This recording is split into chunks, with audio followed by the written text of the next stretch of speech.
Queridos amigos, bienvenidos entonces a un nuevo programa de nuestro podcast en donde invitamos a distintos expertos, expositores, personas influyentes que han tomado decisiones conscientes en su vida y en este particular capítulo han decidido dejar de lado el piloto automático, ¿cierto? Han decidido tomar el control de su vida, hacer acciones concretas, avanzar hacia un horizonte que muchas veces era desconocido en un principio, pero que después se va vislumbrando conforme avanzan los días. Y hoy día, la invitada de hoy es una referente, es una experta en muchos temas, es speaker, ha tenido una larga carrera ejecutiva, es también CEO y founder de The People's Future y además estuvo más de 20 años como ejecutiva en C-Level en el área de recursos humanos. También en empresas multinacionales de retail, tecnología, telecomunicaciones y energía. Miren, por favor, la carrera. Fue Chief People Officer en Microsoft Chile y en Walmart Chile.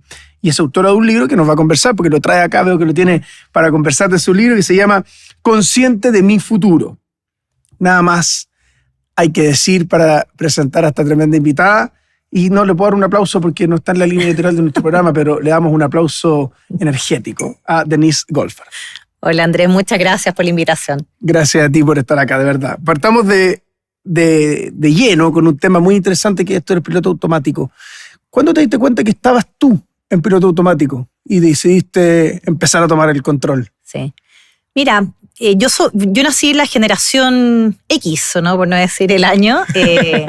Y creo que los que somos de nuestra generación, como que estaban muchas cosas muy dadas en la vida de lo que teníamos que hacer. Saliendo del colegio, tenías que entrar a la universidad, estudiar una carrera, después de cierto tiempo trabajar, casarte, tener hijos. Hoy día, yo creo que cuando miramos las nuevas generaciones, nada de eso está tan claro, ¿no? El estudiar una carrera, el tener hijos o no. O sea, hoy día algo está pasando con la tasa de fecundidad en Chile, que está más baja que nunca.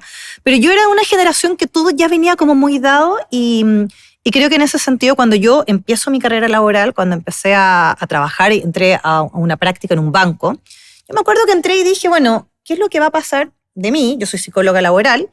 Y dije, bueno, ¿cuál es el cargo que yo podría llegar a tener alguna vez? Y dije, mira, yo creo que yo podría llegar a ser gerente de personas, gerente de recursos humanos. Dije, hay algunas complicaciones, no sé si lo voy a lograr. ¿Por qué? Porque en ese minuto, yo hice la práctica cerca del año 2000, no había ningún gerente de personas que hubiera estudiado psicología. Eran todos abogados, como tú, ingenieros comerciales, ingenieros civiles. Y dije, bueno, pero tal vez alguna vez se abrirá este espacio. Y también había muy pocas gerentas mujeres. Bueno, resulta, yo trabajé 18 años y llego a ese rol. Llego al rol de HR Lead en Microsoft y de repente me di cuenta, dije, este rol que tengo ahora es el rol que siempre quise tener, pero resulta que ahora tengo un problema, tengo un nuevo problema. Me quedan 20 años de carrera por delante. Y ahí fue cuando me di cuenta, dije, yo creo que tengo que pensar en un plan distinto. Yo no me veo teniendo este rol y replicándolo en distintas empresas o distintas áreas, sino que tengo que hacer algo diferente. Y eso fue, yo diría, como mi cuestionamiento cuando dije, realmente tenía una carrera muy lineal, muy tal vez del piloto automático, como de esa primera visión que yo tuve cuando empecé mi carrera laboral, y dije, creo que llegó la hora de pensar en algo distinto y algo más fuera de la caja. Oye, muy interesante ahí esa Denise del comienzo de esta cumbre, si uno quisiera, en donde visualizaste cuál es el cargo más alto que podría llegar o cuál es la posición más alta. Eso fue súper consciente, porque hay mucha gente que inicia una carrera o un determinado camino y no tiene mucha claridad de a dónde puede llegar. Tú sí lo tenías ahí. Sí. ¿De dónde viene eso? Vámonos al origen, vamos a la Denise más chica. ¿Hay alguien que influyó? ¿Hay una familia? ¿Hay un entorno, un ecosistema que fomentó eso? Bueno, sí, yo creo que yo siempre tuve mucho de referente a mi papá. Mi papá llegó a ser gerente general de la Bolsa de Comercio, entonces en ese sentido también hizo una carrera ejecutiva, él es economista por el lado financiero. Entonces yo siempre lo vi como una posibilidad. Y algo que a mí me gustó mucho de cómo fue la crianza en mi casa, jamás hicieron diferencias por género, ¿no? O sea, de hecho a mí siempre mi papá me exigió mucho, era muy preocupado de las notas, de que yo estudiara, de que yo trabajara, y creo que en ese sentido también siempre me empujó mucho. Entonces yo lo vi siempre como una alternativa, y yo la verdad es que cuando era niña y yo me imaginaba yo de futuro, yo me imaginaba trabajando en una gran empresa, en un edificio alto, y yendo yo vestida elegante a trabajar, ¿ya?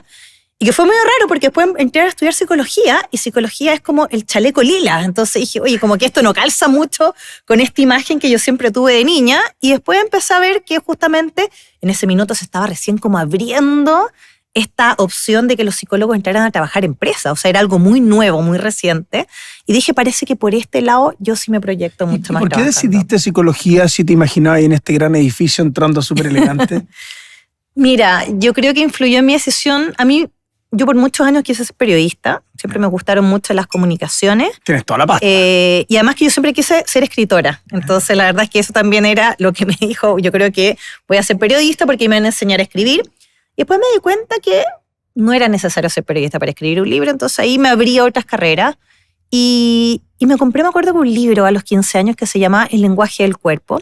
Y me apasionó tanto lo que leí en ese libro que dije, oye, estos temas la verdad es que me encantan. Y algo sabía de que psicología... ¿Era como programación neurolingüística, algo así? ¿O no tanto? El lenguaje es body language, en el fondo de cómo nosotros, una parte de lo que tú comunicas es a través de las palabras, pero otro tiene que ver con los gestos y también con tu postura corporal. Entonces, y cómo tú podías saber lo que realmente pensaba una persona, que podía decirte algo, pero en realidad tener una postura que te indicaba lo contrario, y tú tienes que creerle al cuerpo, no tienes que creerle a las palabras. Entonces, lo encontré tan apasionante que dije, ¿sabes qué? Me encantaría tal vez estudiar una carrera donde yo pueda conocer más de esto, cómo funciona la mente humana, cómo saber realmente lo que motiva a las personas. Y eso me hizo inclinarme por psicología. Por psicología. Y en esta carrera, ya volvamos al momento en donde llegas a ser finalmente gerente de personas, gerente de recursos humanos. ¿Hay algún momento en particular que tú recuerdes como algún incidente puntual que te hizo sentarte y tomar la decisión de hacer un cambio? De hacer algo distinto, sí, me acuerdo perfecto. Yo en ese minuto estaba trabajando en Microsoft y mi jefe llega y me dice, hola Denise, llegó la hora en que tú planifiques cuál va a ser tu desarrollo laboral. A mí me pasó ahí algo que no me había pasado antes en ninguna empresa, y es que cuando yo entro a trabajar a Microsoft me dicen, bienvenida a trabajar a nuestra empresa, queremos que tú desarrolles acá una carrera y esperamos que de acá a 4 años tú tengas otro rol. Y la persona responsable de hacer que eso pase vas a ser tú. ¿Ah? Se llamaba el time to move, ¿ya? Este tema de los 4 años. Y yo quedé como en shock. Yo dije, oye, jamás me había pasado esto. Generalmente las empresas acá en Chile, mientras más tiempo tú estés en un cargo, es como mejor para el jefe. No le traes problema. No le vas a serruchar el piso, sí. Tú sabes hacer bien tu trabajo, ¿verdad? Entonces, y si yo me muevo, este jefe tiene que buscar a otra persona. Entonces, acá como que se busca mucho la perpetuación en un cargo, la vegetación, le digo yo, en un cargo, y acá era todo lo contrario. Acá, si una persona lleva más de 4 años en un rol, era como, ¿qué problema tuviste? Claro. ¿Por qué sigues estando en el mismo rol después de 4 años? Y claro, mucha gente te dice, es que yo he estado 10 años en un cargo, pero siempre hay cambios. La verdad es que los cambios no son los mismos cuando uno está en el mismo rol a cuando te cambias de empresa o cuando te cambias de área. Es distinto, ¿verdad? La profundidad de los cambios que tú vas a tener. Tú has dicho ese concepto, el de la seguridad, la mentira de la seguridad laboral. Bueno, yo creo que hay mucho de esta fantasía, ¿no? De esta como falsa a veces estabilidad que te da esto y me gustó mucho ese enfoque que yo encontré en Microsoft, esto de movilizarte desde el principio lo que tenías que hacer. Bueno, y volviendo a tu pregunta de cuál fue ese momento puntual, bueno, mi jefe me dice, llegó el momento en que tú tienes que trabajar en tu plan de carrera y te pasan una plantilla, que es una hojita que se ve súper inocente, pero es una hojita que a mí me hizo, te juro, que repensar todo, porque era, ¿cuál va a ser tu próximo rol? Y ahí cuando me hicieron esa pregunta, yo dije, resulta que el rol que yo siempre había querido es el que tengo hoy. Y cualquier cosa que ponga acá va a ser un poco más de lo mismo. Quiero seguir siendo gerente de persona en vez de Chile, Chile-Argentina, Chile-Perú, Colombia o de algún área geográfica distinta. Dije, pero esto va a ser más de lo mismo. O sea, yo toda la vida he trabajado en una empresa, he trabajado en áreas de recursos humanos y creo que tengo que hacer cosas distintas porque me quedan 20 años por delante. Entonces, eso yo te diría que fue el momento que lo viví con angustia, lo viví con mucha ansiedad y muy perdida. Yo dije, no tengo idea qué otra cosa puedo hacer. ¿Por qué? Porque yo soy psicóloga y los psicólogos solamente trabajamos en recursos humanos. ¿Cuántos años tenías en ese momento? 40. 40 años. O sea, joven. Claro. Estaba ahí como la crisis de la mediana edad. O sea, fue de libro. Claro. Fue de libro tener esa crisis. Y yo creo que estoy muy agradecida que esa crisis me haya dado en un muy buen momento de mi carrera, porque me dio ese espacio para pensar con la mente muy abierta, que es lo que quería hacer. Y yo me demoré bastante tiempo en realmente tener esta reflexión Decir, oye, este pensamiento que estoy teniendo de que en realidad no puedo hacer otra cosa es un pensamiento limitante, es una creencia limitante, es el síndrome del impostor, ¿verdad? Entonces, ¿sabes qué? Lo voy a alejar, ¿ya? Y voy a ver realmente dónde está el potencial y qué cosas yo puedo hacer, porque seguro que puedo hacer otras cosas. Oye, y en la experiencia tuya, ¿cómo pueden hacer las demás personas, tú que también inspiras a otros, para identificar una señal muy clara de que tienen que a lo mejor replantearse o tomar o hacer un cambio de, como dice mi padre, que yo lo cito, un giro de timón, como Claro. que hay que cambiar un poco el rumbo? Mira, pasa, Andrés, algo que es un poco triste. Ese momento generalmente es cuando las personas los despiden de su trabajo. Mira. Cuando te echan de un trabajo es cuando tú te das ese tiempo de verdad de decir, realmente qué es lo que quiero hacer como próximo paso. Entonces, pasa en momentos de crisis, la mayoría de las veces. Ahí es cuando realmente tú te detienes, es cuando tienes tiempo de pensar qué es lo que quiero hacer hacia adelante. Y creo que cuando tú recién ahí, en ese momento de crisis, estás pensando en tu carrera, no va a ser el mejor momento. Porque vas a tener distintas presiones. Vas a tener una presión probablemente de necesito volver a ganar un sueldo, tengo responsabilidades familiares. Entonces, no va a ser el momento en que tú vas a tener esa tranquilidad y vas a tener como ese espacio mental más despejado para pensar realmente qué es lo que tú quieres hacer. Y por lo mismo, para que la gente no postergue esa reflexión para estos momentos de crisis, yo decidí escribir un libro. Así que desde mi rol chiquitito, yo dije, ¿cómo yo puedo Muéstranos la portada, ayudar a las personas para que a vean que justamente no esperen a ese momento de crisis, sino que lo hagan antes? Así que este es mi libro, Andrés. Consciente de mi futuro. Consciente de mi futuro. Esto es un juego de palabras, ¿o no? El consciente tiene como el número 100. Sí. Y esto no es trivial. ¿Por qué? Porque este consciente tiene un método.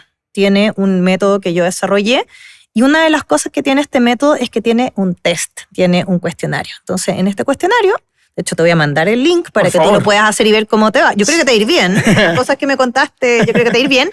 Entonces te va a decir, Andrés, de 0 a 100, ¿cuán consciente de tu futuro eres? Mira. Y te va a dar un número y te va a dar además 5 dimensiones que te va a decir en cuál está más alto, cuál está más baja, y te va a dar un diagnóstico personalizado con recomendaciones específicas de qué cosas deberías hacer tú para ser más consciente del futuro, para justamente planificar qué es lo que tú quieres hacer, pero no solamente planificar y soñar, sino que cómo tomar acciones concretas de lo que te va a acercar a ese sueño que tú tienes. Oye, pero qué espectacular. ¿Y cómo está Chile en de 0 a 100 en conciencia de su futuro, según tu mirada?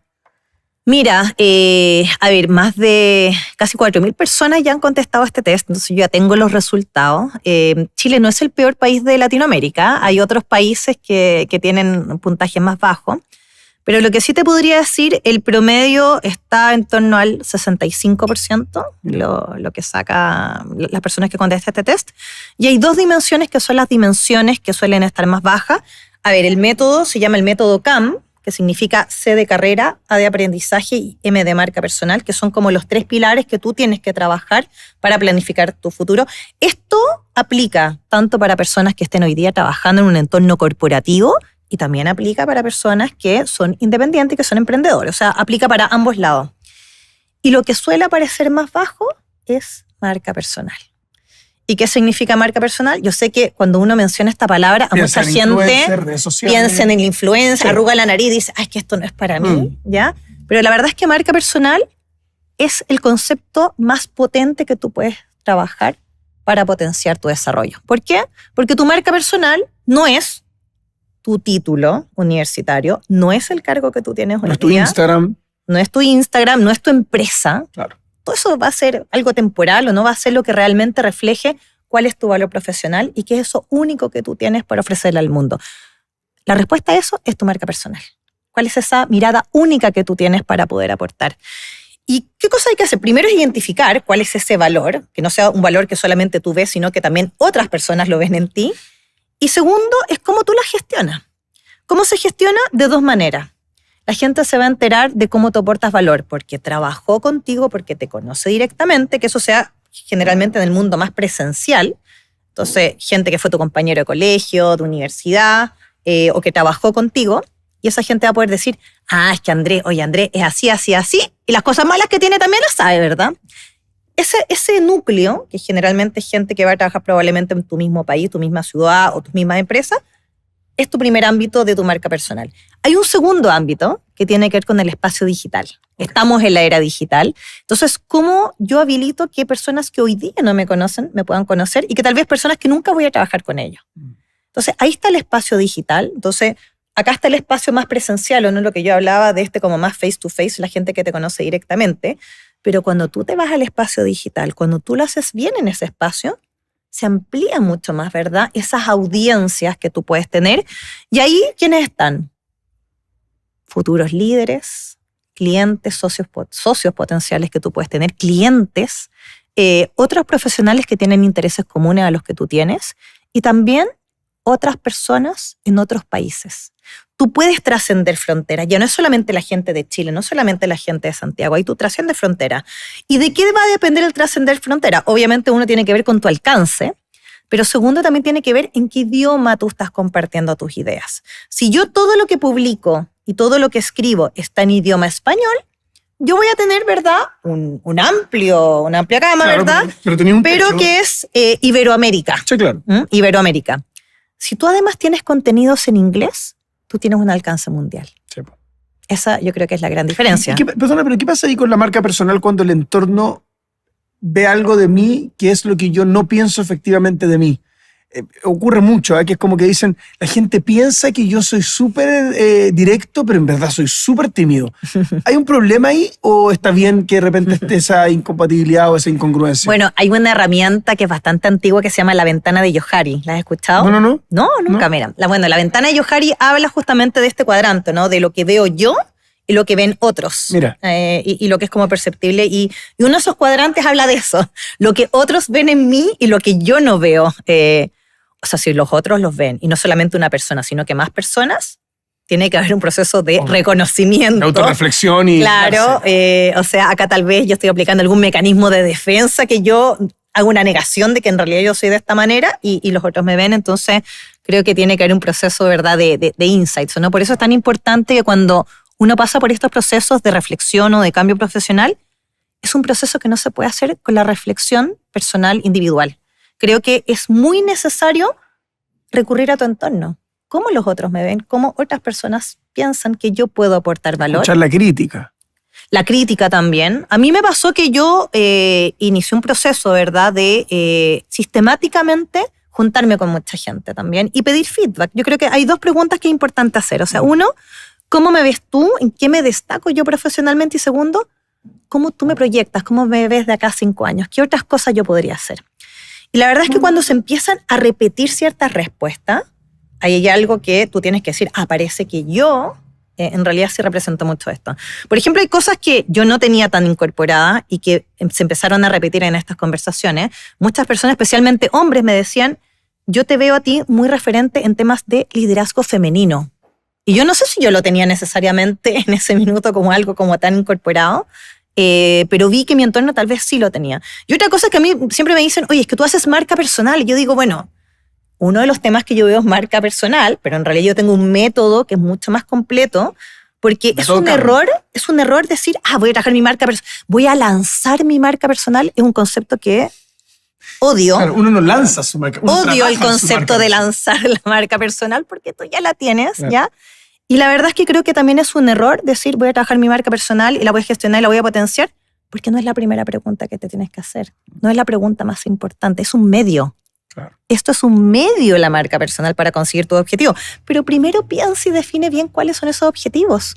Y parte de definir esos objetivos es cómo tú quieres impactar al mundo, cuál es el legado que tú quieres dejar.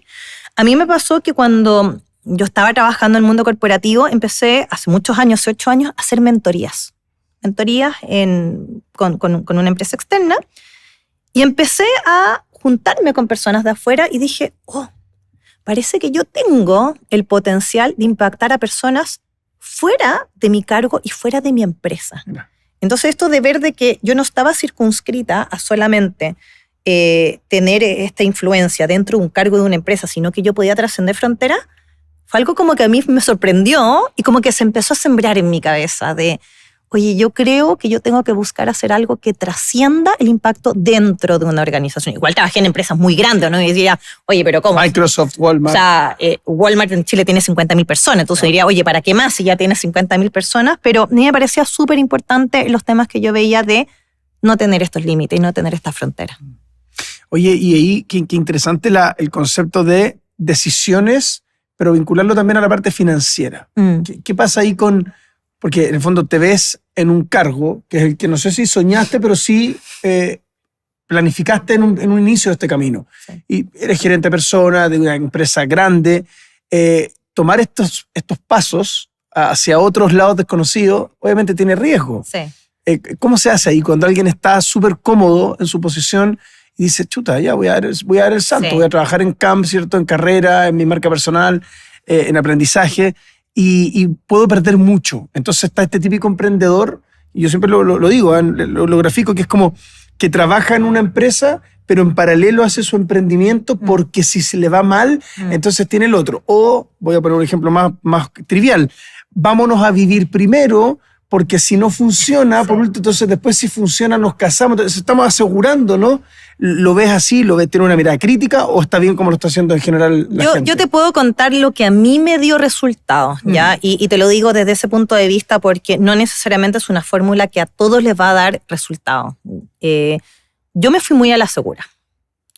Muy a la segura. Yo ganaba un muy buen sueldo y yo tenía muchas responsabilidades también de cómo aportar con cierta cantidad mensual a mi casa. Entonces, yo tampoco ese tema de tirarte a la piscina y de me voy en el fondo del mundo corporativo y parto desde cero el emprendimiento, yo no lo hice. Ya.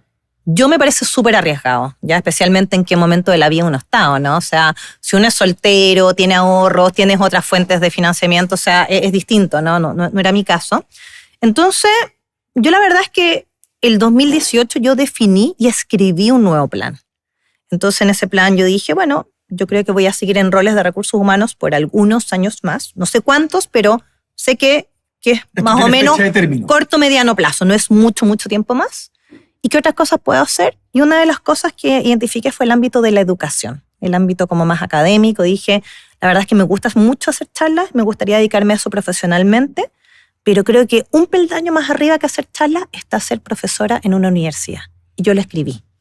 Y yo puse el nombre de qué universidades, y bueno, partiendo obviamente por la mía, ¿no? Entonces dije, en esta universidad yo me veo. ¿Eso como lo decretaste? ¿O lo decreté, absolutamente. Y creo que fue una gran diferencia pensarlo y escribirlo. Sí. Creo que hay que escribirlo. Sí, llevarlo al papel. Eso es lo que realmente te permite como captar el foco, ¿no? Ya queda como un registro.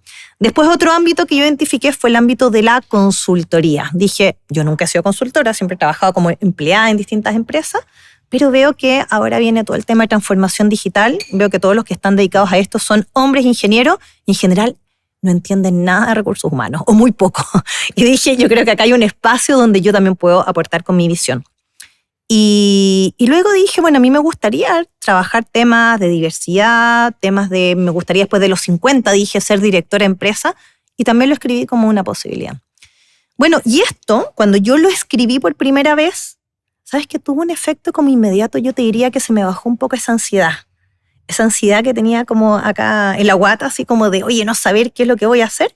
Creo que por primera vez dije, como que ahora tengo un nuevo plan. Ya no es el plan de la escalera corporativa, donde en el último peldaño estaba gerente de recursos humanos, sino que era un plan mucho más integral, que yo creo que reconocía mucho más las cosas que a mí me gustaba hacer, y empezaron a pasar cosas.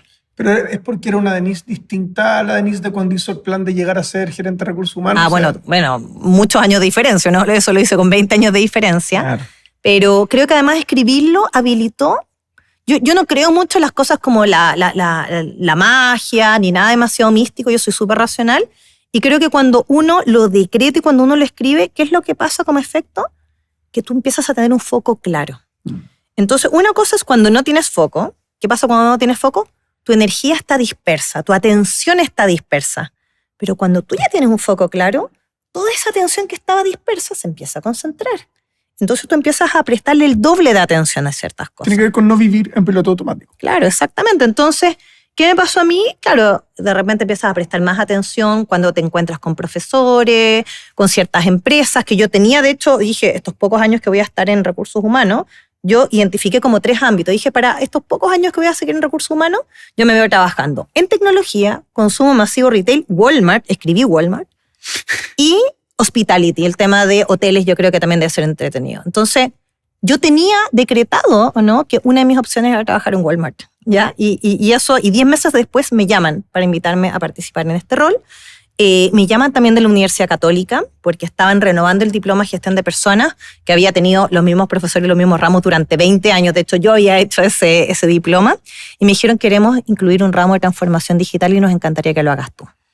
Entonces dije, bueno, acá parece que algo está pasando. Oye, pero ya saben, ya hacer el ¿cómo se llama? El Vision Board. Claro, totalmente. El 1 de enero. Y para mí, yo esto lo escribí en abril del 2018 y 2019 para mí fue un año de inflexión, de muchos cambios. De hecho, junto con empezar a hacer clases, yo por recomendación de un profesor que me dijo que para entrar al mundo académico, yo tenía un postítulo, no tenía un máster, me dijo, tú tienes que tener un máster. Y dije, ¿sabes qué? Hay una decisión que yo lo quise hacer toda mi vida, la voy a retomar, que era hacer un MBA.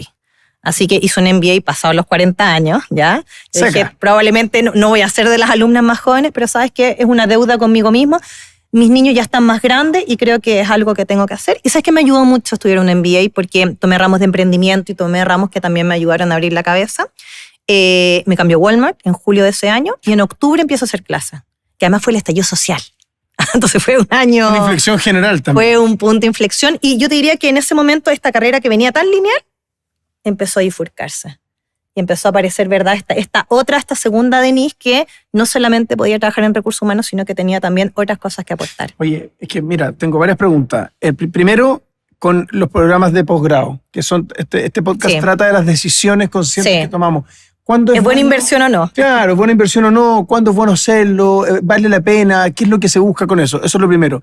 Y segundo, hablas de esta bifurcación de camino, en donde a lo mejor en la posición en que tú estabas segura, podemos decir. ¿Te dio miedo esto que este nuevo camino a lo mejor en el derrotadero, ¿cierto? Como que te podías encontrar finalmente con una cuesta hacia arriba o hacia abajo, de alguna manera un barranco. ¿Te viste nerviosa y dijiste, chuta, parece que quiero volver a mi espacio seguro? Mira, ¿O fue una buena aventura? A ver, voy a partir por lo primero que me preguntabas, si es buen negocio o no una carrera posgrado. Yo creo que hoy día, cuando uno le pregunta a las nuevas generaciones qué es lo que quiere ser cuando grande, la mitad te dice quiero ser influencer, ¿verdad? O youtuber directamente. Ven a MrBeast, que es millonario. Entonces, esa es como la referencia que tienen hoy día muchos de los niños y ven que es como dinero fácil finalmente. Yo de todo lo que yo he estudiado sobre futuro del trabajo, yo creo que es un error pensar que las carreras ya no van a ser importantes. Es un tremendo error. De hecho, hoy día la generación actual es la generación más educada de la historia.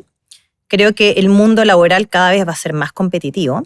Y una de las cosas que está clarísima es que algo que nunca vamos a dejar de hacer es seguir aprendiendo.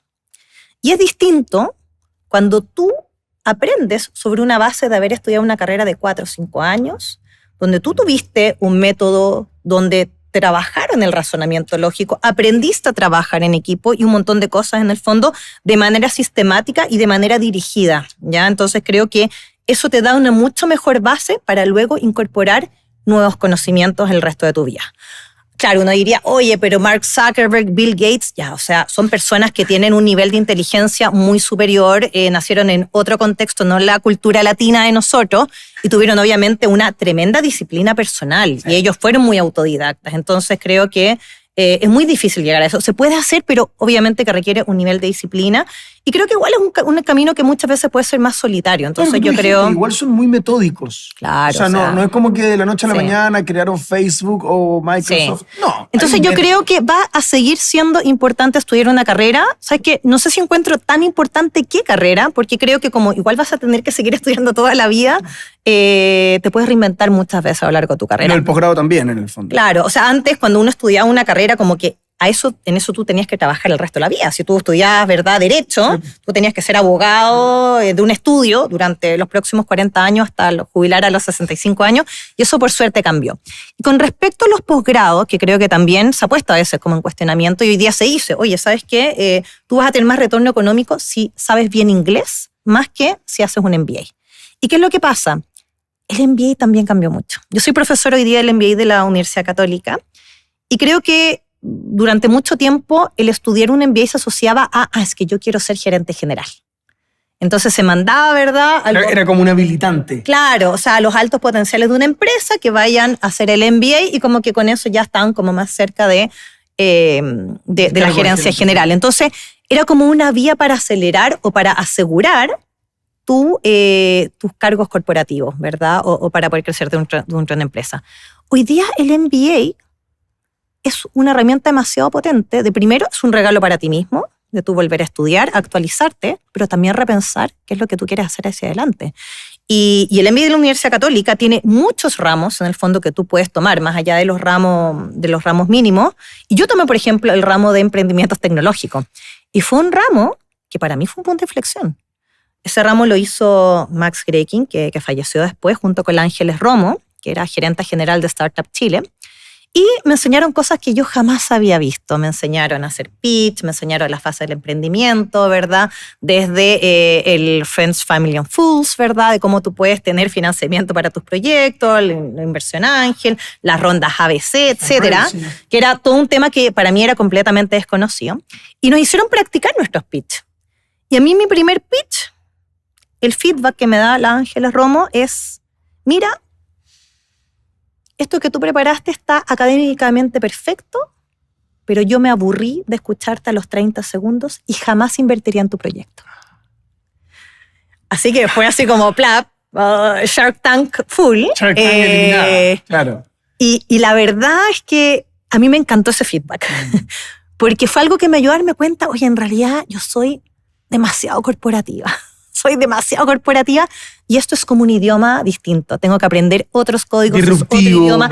Tiene que ser algo que mezcle, ¿verdad? Cabeza y contenido, pero tiene que mezclarse con pasión. Sí, tiene que ser un poquito loco. Entonces yo dije, o sea, acá hay un idioma que en realidad yo no manejo, así que yo tengo un gap respecto a esto. Bueno, terminó el curso, me fue bien, pasé el curso, y de hecho la Ángeles Romo me invitó a ser mentora de Startup Chile. Perfecto. Así que yo llevo 5 años siendo mentor y creo que también eso fue parte, ¿no? De acercarme al mundo del emprendimiento, de conocer a emprendedores, a founders de startups y empezar a ver una mitad de este mundo laboral que yo no había visto para nada. Entonces eso creo que fue súper importante y creo que yo tenía muchos prejuicios.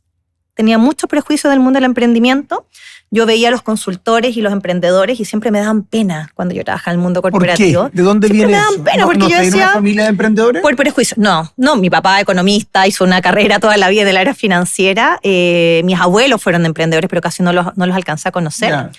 Entonces yo me daban pena porque yo siempre pensaba, mira, el que está emprendiendo, que es consultor, no fue por un tema de decisión libre, sino que probablemente no encontraron el trabajo que ellos querían, entonces esto fue como la última opción. Y yo creo que además no les debe ir muy bien. Yo siempre tenía como ese prejuicio. Yo decía, yo soy una favorecida que estoy acá trabajando en una gran empresa y esta persona probablemente le va mal y me daban como pena. Bueno, y cuando empiezo a hablar, conocer founders, empieza a cambiar un poco la percepción y digo, oye, qué entretenido lo que hacen, qué entretenida la gente más diversa con la cabeza mucho más libre para pensar. Y cuando empiezo a hablar con gente directamente que lleva mucho tiempo siendo emprendedores, me decían, oye, yo me tomo 2 meses de vacaciones al año. ¿Ya? Yo siempre me tomo los viernes libres. ¿Ya? Oye, yo gano más que tu sueldo corporativo. ¿Ya? Entonces fue como, wow. No te da tanta pena. Yo dije, oye, parece que acá hay una parte que yo no estaba mirando y no necesariamente la persona que está emprendiendo, que es consultor, es porque no tuvo otra opción. Hay mucha gente que lo busca. Entonces, eso yo te diría que esa mezcla de cosas que pasaron en mi vida me hizo empezar a considerar por primera vez que tal vez yo podría hacerlo. Pese a que mucha gente en mi entorno a mí me decía, yo te veo a ti fundando tu propia empresa consultora de recursos humanos. Me lo dijeron. Mira. Por lo menos 2 o 3 personas. Y yo siempre como que me reía o no con ese comentario porque nunca lo vi, pero después de a poco yo fui la última en que realmente viera que probablemente sí era algo posible. Que veían en ti esas personas que te comentaron eso? ¿Qué es lo que tiene que tener tú que estás rodeada de founders, que eres mentora, profesora? ¿Cuáles son ese factor X, ese no sé qué que tiene que tener el que quiere emprender, el que quiere ser un founder de alguna empresa? Bueno, yo creo que fuerza, convencimiento, pasión y que tenga un tema que realmente le apasiona, ¿no? Y que quiera aportar en un ámbito concreto. Yo creo que ahí está como la base de lo que tiene que haber. Y hay otras cosas que yo creo que son trabajables. En mi caso, había miedo. Y que es la otra pregunta que tú me hacías. Exactamente. Había miedo, o sea, ¿cómo yo voy a dejar este entorno seguro donde me depositan mi sueldo a fin de mes, donde yo no me pago seguro complementario de salud, donde yo no me pago seguro de vida? Yo no tuve auto propio los últimos 7 años de mi vida corporativa porque la empresa me pasaba un auto. Yo no pagaba tax, yo no pagaba benzina. Entonces, eran como, claro, muchas cosas, muchas regalías que uno dice, ¿cómo yo voy a dejar todo esto ante la incertidumbre? Es como el salto al vacío. Y mi marido también compartió, obviamente, muchas de estas aprensiones. Yo, mi último rol corporativo fue en Walmart y me voy por mutuo acuerdo. Y en ese momento yo digo, creo que llegó el momento de considerar seriamente este plan que yo escribí. Y de que tal vez ya llegó hasta acá, estos pocos años que yo veía en recursos humanos, tal vez llegó hasta acá. Y creo que me tengo que dar 1 año para probar a hacer algo propio. Y mi marido me abría los ojos y me decía, ay, pero ¿cómo si tú todavía eres joven? Los cargos corporativos son tan buenos, los bonos corporativos, ¿verdad? Los bonos anuales. Y yo decía, es que ¿sabes qué? Porque me llamaban muchos headhunters y yo era como así, te juro que escuchaba las propuestas y había como algo acá en la guata que era como que me motiva cero. Me motiva cero esto que me están hablando. Y me hablaban de los cargos, del cargo regional, el Guachumerri, Vice President. Y era como yo, te juro que, ¿sabes qué? Ya pasé por eso. Ya pasé por eso. He trabajado 23 años en corporaciones. Yo no sé si tengo muchas cosas nuevas para seguir aprendiendo en este ámbito. O para seguir aportando.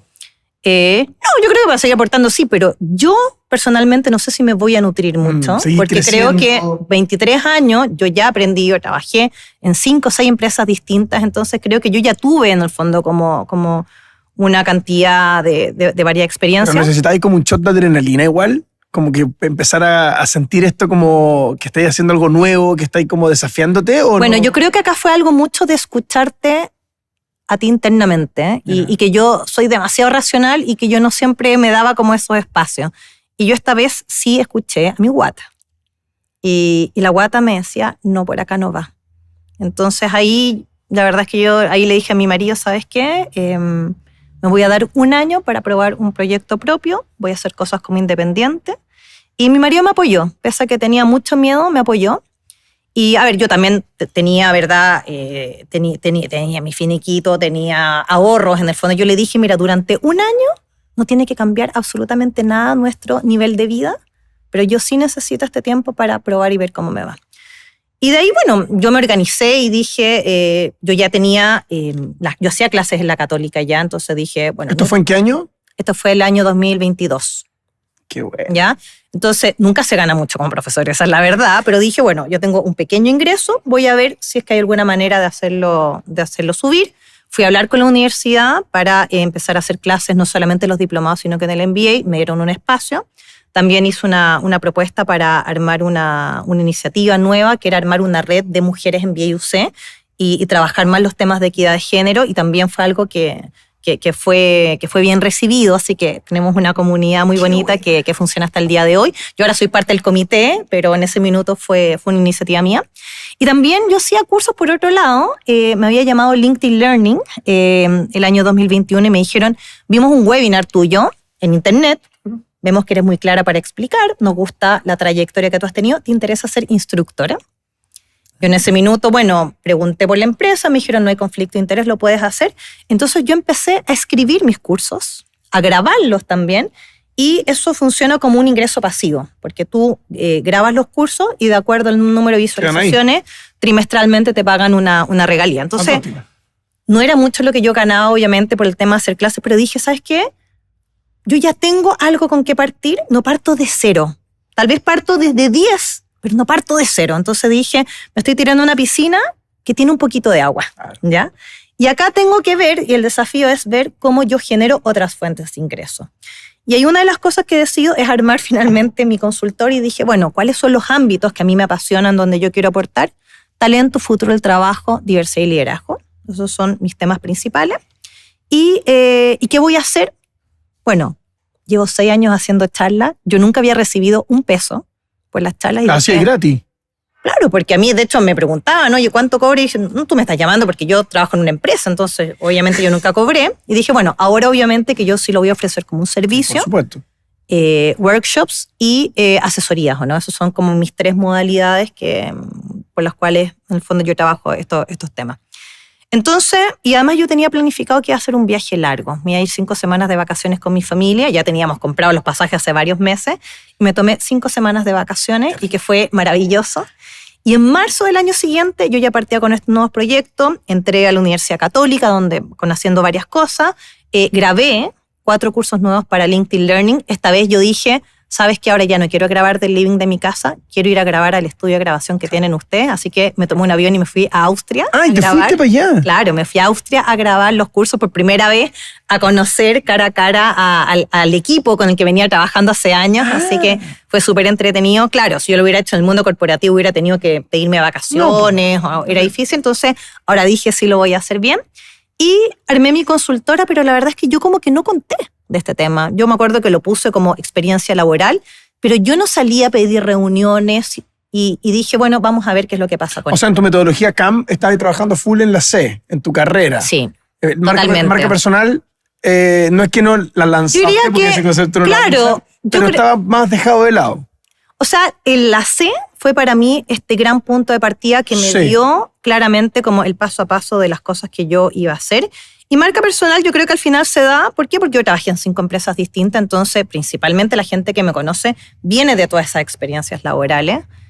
Y bueno, y el tema digital, yo creo que ayudó mucho la pandemia, donde hubo muchos temas de webinar, mucho contenido, creación de contenido digital. Y yo también siempre fui muy activa en LinkedIn. Entonces eso yo te diría que sí lo venía trabajando. Yo trabajé en Microsoft cuando compra LinkedIn y a mí siempre me capacitaron directamente desde Microsoft y luego desde LinkedIn Learning en cómo potenciar tu perfil. Entonces cómo tenía un know-how ahí importante. Entonces, claro, yo te diría que eso yo ya lo venía trabajando por años. Entonces dije, esto es algo que vamos a ver. Este primer año yo me voy a poner una meta de ganar un sueldo que me alcanza a cubrir mis gastos fijos, más un poquito más, pero yo no tuve ese primer año una aspiración de llegar a tener mi mismo sueldo corporativo. Yo dije, me voy a poner una meta mucho más baja, pero que es la que me permita vivir tranquila y poder tener la tranquilidad de que parece que sí da o no este nuevo esquema como trabajadora independiente. Y al terminar ese año, yo gané mi meta más 30% más. Y ahí ya mi marido estaba más tranquilo, ¿no? Yo le dije, parece que me voy otro año y ya este es mi tercer año. Oye, y ahí hay un concepto que Jeff Bezos, el fundador de Amazon, dijo hace poquito en una entrevista, la inteligencia artificial puede reemplazar a personas y puede reemplazar trabajo, pero a quien nunca va a reemplazar es a los creativos. ¿Cuál es tu mirada de eso? Tú estás muy metida, de hecho, en la portada de tu libro sale ahí es un robot, ¿cierto? Es una persona ahí con... muy robot, claro, con realidad virtual. ¿Cuál es tu mirada de la inteligencia artificial? ¿Hay que tenerle miedo? ¿Es una herramienta? ¿Cómo la tenemos que usar a nuestro favor? ¿O derechamente volver al oficio? Mira, a ver, hablando de la inteligencia artificial generativa, hay 3 tipos de impacto que tú puedes encontrar. Uno es que la inteligencia artificial, hay muchos roles, muchas actividades que no está cambiando de una manera muy significativa. ¿Ya? Por ejemplo, el veterinario. O sea, el veterinario tiene que hacer su labor principalmente, ¿verdad? Física, tiene que auscultar, ¿verdad? El panadero. Animales, el panadero, ¿verdad? O sea, hay muchos roles que no están teniendo un gran impacto por la inteligencia artificial generativa y se dice que esos roles son los que están en una categoría más aislada, ¿ya? ¿Por qué? Porque la ocupación principal que realizan no está siendo impactada por la inteligencia artificial. Tal vez algo más secundario sí, pero básicamente siguen haciendo las cosas de la misma manera que antes. Pero luego hay una posibilidad de que la inteligencia artificial sí tenga un impacto alto. Y ahí se pueden dar 2 caminos. Uno es que tú tengas el potencial de ser aumentado por la inteligencia artificial. Y que yo diría que es a lo que apunta Jeff Bezos. Mira. Porque creo que hoy día el creativo puede ser aún más creativo y en menos tiempo usando y apoyándose con inteligencia artificial. Porque es distinto el prompt que va a hacer un fotógrafo a tú o yo, ¿verdad? Le va a pedir cosas distintas y va a obtener resultados mejores, ¿ya? Entonces yo creo que el creativo tiene que apoyarse en inteligencia artificial para potenciar más su trabajo, hacerlo en menos tiempo, ¿verdad? Y tener más alcance.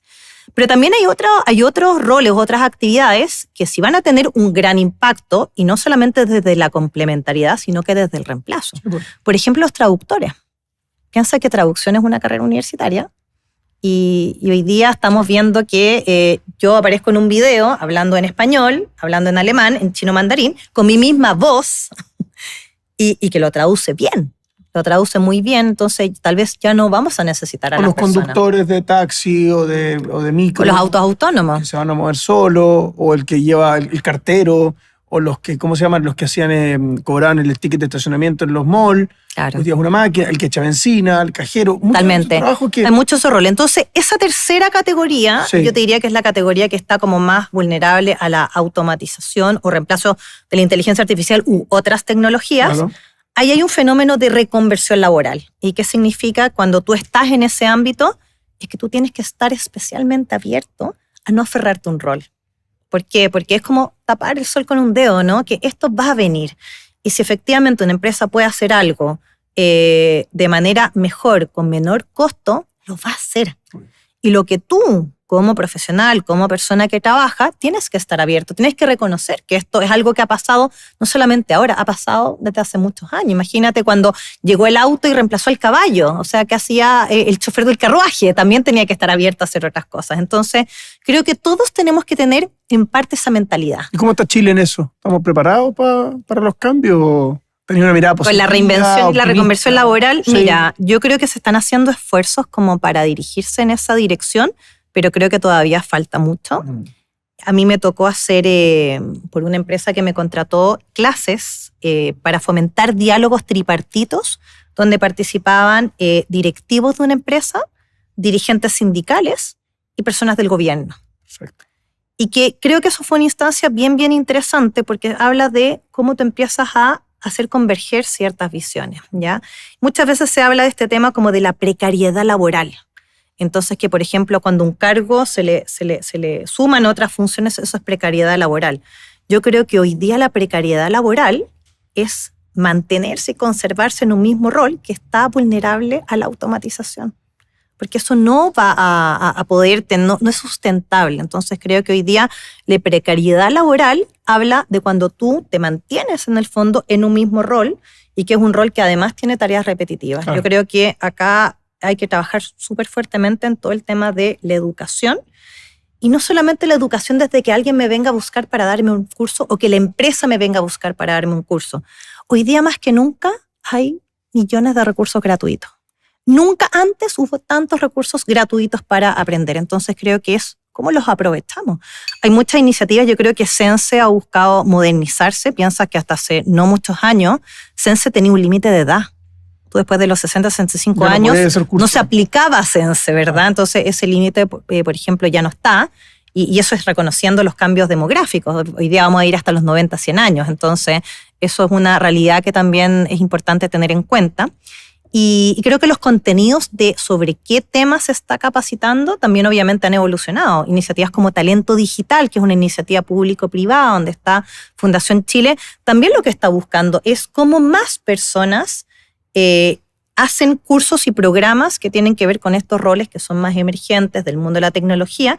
Y no solamente la tecnología está abriendo nuevas oportunidades de trabajo, hay otros sectores, el sector de la salud también está muy vigente, abriendo muchas oportunidades. Y todo lo que tiene que ver con transición energética. También eso está abriendo muchos roles. De hecho, este ámbito se habla de las habilidades verdes y los trabajos verdes, los green jobs.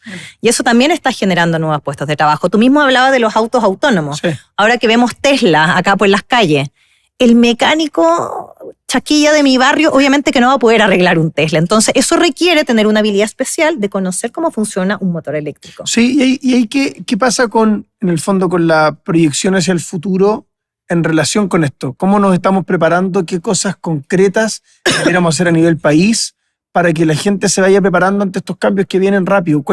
O esa persona que nos escucha derechamente, que está a lo mejor en su casa o en el metro o en el auto escuchando este podcast, ¿qué cosas debiera poner atención? ¿En qué cosas debiera poner atención concretamente para enfrentar estos cambios que se vienen y que no sabemos cómo van a ser? Sí. Bueno, yo creo que lo primero es saber que lo que nos contaron desde niños, de que la vida tenía 3 grandes misiones: estudiar para tener una carrera universitaria, trabajar durante 40 años de nuestra vida y a los 60 años descansar, ya no corre más. Mira.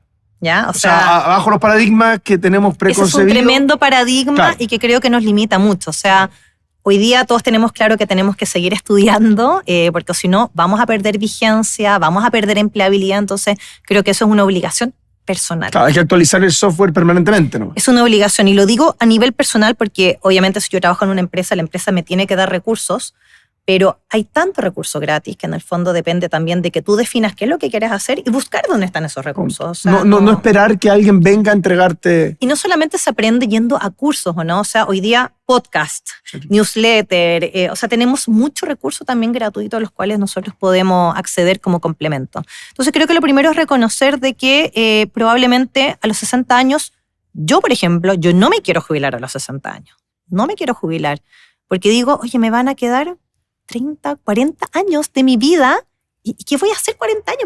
Me voy a aburrir.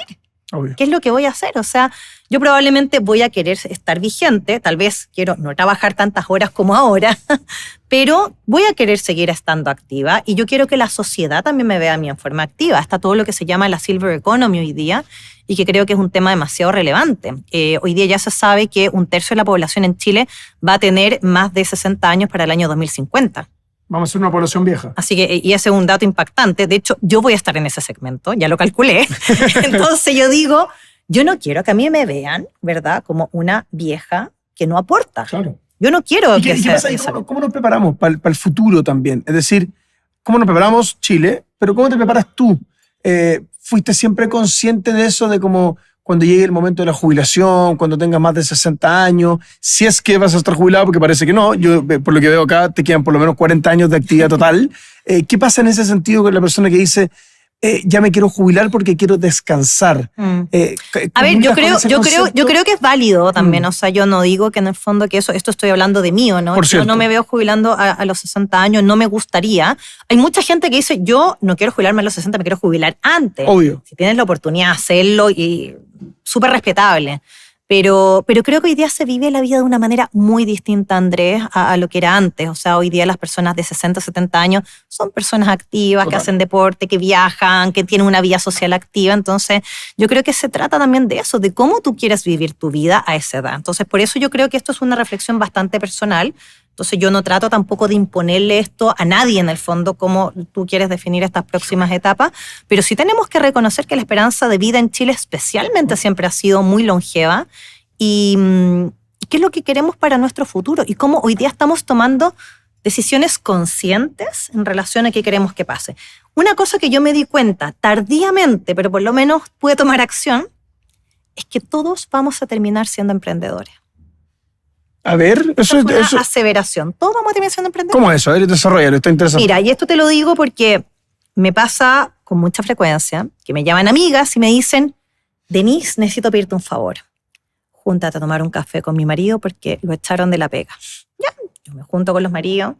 Empiezas a hablar y ves, claro, que estuvo 10, 15 años trabajando en una empresa, que lo promovieron, que le fue muy bien, salió elegido, ¿verdad?, mejor colaborador del año, pero las cosas pasan, ¿verdad? Hoy hubo una reestructuración, se eliminó el área, o sea, siempre pasan cosas. Hoy día no sale la gente mala, hoy día sale gente de todo tipo, ¿verdad?, en el fondo del mercado.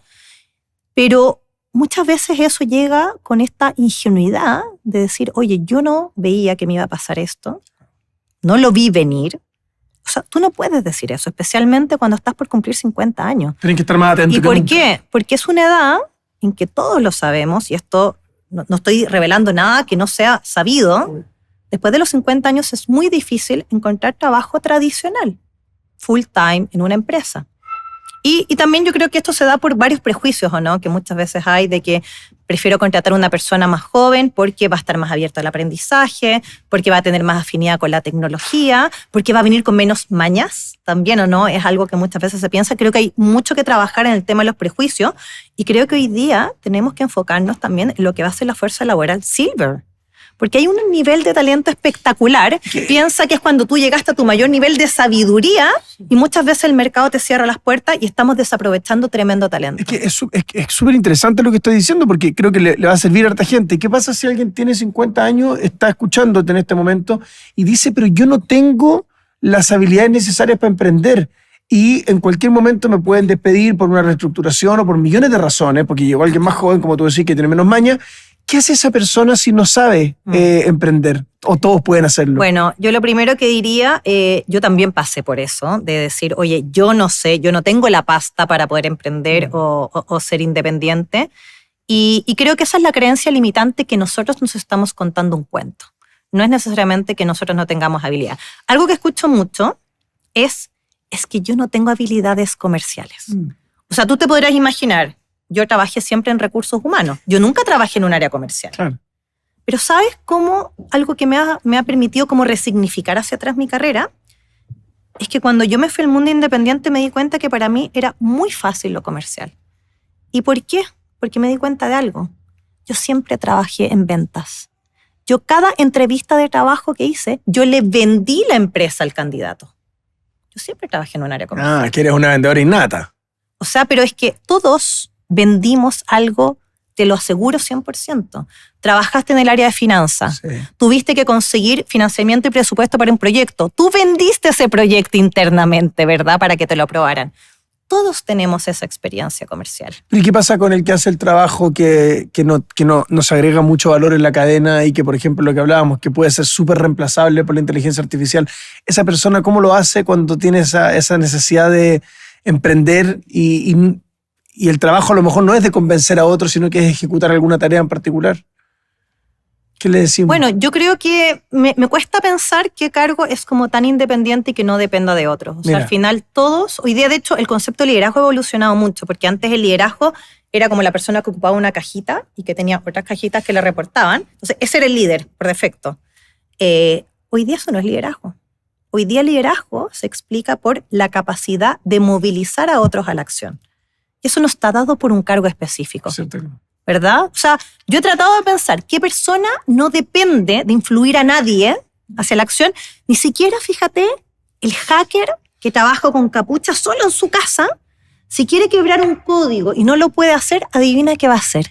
Va a pedir ayuda en todas sus comunidades. Oye, ayúdenme con esto. Entonces, todos hoy día nosotros movilizamos a Nadie está tan solo. Nadie está tan solo. Entonces, yo creo que al final este tema de las habilidades comerciales tiene que ver con ser capaz de trabajar por metas, ser capaz de convencer a otros, ser capaz, ¿verdad?, de tener ese nivel de influencia. Entonces, todos lo tenemos en mayor o menor medida, tal vez no necesariamente por este título, trabajé en el área comercial, trabajé en marketing. Entonces, yo me di cuenta, oye, en realidad, el área de recursos humanos es un área de marketing, siempre fue un área de marketing, marca empleadora, ¿verdad? ¿Por qué tú tienes que venir a trabajar a esta empresa? O sea, siempre lo hemos hecho. Oye, los beneficios, siempre fue. Entonces, creo que a veces uno mismo es su peor enemigo, Andrés, porque nosotros nos ponemos estos límites mentales. Oye, pero mira, de verdad te agradezco tanto la conversación, tu honestidad para explicar las cosas. Tú lo dijiste en un momento de la entrevista. Denise, tú explicas bien, pues es así. O sea, yo creo que la gente puede entender mucho. Creo que también deberían leer el libro. Yo voy a leer el libro, consciente de mi futuro. Creo que es una buena inversión en uno. Terminamos con unas preguntas rápidas, así como tipo ping-pong, viste que son de modo que son rápidas y pregunta y respuesta, a ver qué sale de este experimento. Una decisión que repetirías 1000 veces. Seguir estudiando. Una decisión que te costó tomar, pero que hoy agradeces. Ser mamá. Ser mamá, mira Ser mamá. Bueno. Qué bueno. Me costó y hoy día estoy feliz. ¿Cuántos hijos tienes? 2 hijos. Adolescentes ya. Adolescente, está ahí en la etapa difícil. ¿Ah? No, me la hacen fácil mis hijos, pero me costó asumir la maternidad. Mira, qué buena onda. Un gasto que ya no haces porque no aporta realmente a tu futuro o a tu presente. Lamentablemente ninguno. No te Lamentablemente no he dejado de gastar en nada. ¿Ah? No. Una frase que te gustaría que la gente se repita antes de aceptar o rechazar un trabajo. Bueno, lo primero que yo recomiendo es que hay que hacer un due diligence profundo. Due diligence. Cuando tú vayas a aceptar un trabajo, tienes que hacer una investigación profunda, más allá de las entrevistas que tuviste. ojalá con personas que estén trabajando en esa empresa, que hayan trabajado en esa empresa, leer comentarios en internet, está Glassdoor, Indeed, ¿verdad? Hay muchas opiniones, ¿verdad?, sobre la empresa, porque sabes que increíblemente, pese a que hay mucha información, yo sigo escuchando experiencias de personas que aceptaron un trabajo y el primer día se dieron cuenta que fue un error. Claro. Y eso es porque no hicieron este due diligence. Entonces, lo que yo diría es, investiga muy bien, investiga a fondo la cultura de esta empresa, las personas con las que vas a trabajar, si van a comulgar o no con tus valores y con tus proyecciones. ¿Algún sueño que tengas por cumplir todavía? Vivir fuera de Chile. Es lo único que tengo pendiente dentro de mi lista de cosas pendientes. No, ¿por qué? Quédate acá. Quédate con nosotros. No necesariamente para siempre, pero creo que me falta una experiencia de vivir fuera, ojalá familiarmente. ¿Y algún mensaje para la gente joven, para la gente que nos está escuchando en este programa, que en el fondo quiere tomar riesgos, quiere avanzar? Sí. ¿Qué puede hacer? Oye, yo les quiero dejar un mensaje, así que esto es para todos. Dentro de mi libro hay un test, el test es gratuito, está en www.consciente, con el número 100, consciente.com. Entonces es un test donde tú también puedes tener tu propio autodiagnóstico y vas a tener un feedback, cómo lo estoy haciendo, cómo realmente yo puedo ser consciente de mi futuro y cómo planificar y ojalá tener éxito en estos sueños que yo quiero lograr. Oye, pero tremendo, de verdad te aplaudo desde el corazón, desde la mente también, desde la mente consciente, por haber venido a nuestro programa. Muchas gracias y muchas gracias a todos ustedes por conectarse, por sintonizar, ¿cierto? Donde estén, en el lugar que estén de Chile, del mundo, escuchando este programa. Les agradecemos haber llegado hasta acá. Por supuesto, le tenemos un regalo a nuestra invitada Denise, para endulzar un poquito la vida, ¿cierto? Podcast a fondo. Muchas gracias. Así que hay unos ricos chocolates que tú puedes comer, te los puedes comer sola, con alguien. Muchas gracias. Y obviamente gracias a ustedes que se suscriban, que le den like, que compartan, denle a la campanita, así activan las notificaciones de cuando vayan saliendo otros episodios. Nos vemos y muchas gracias. Que estén bien. Chao, chao.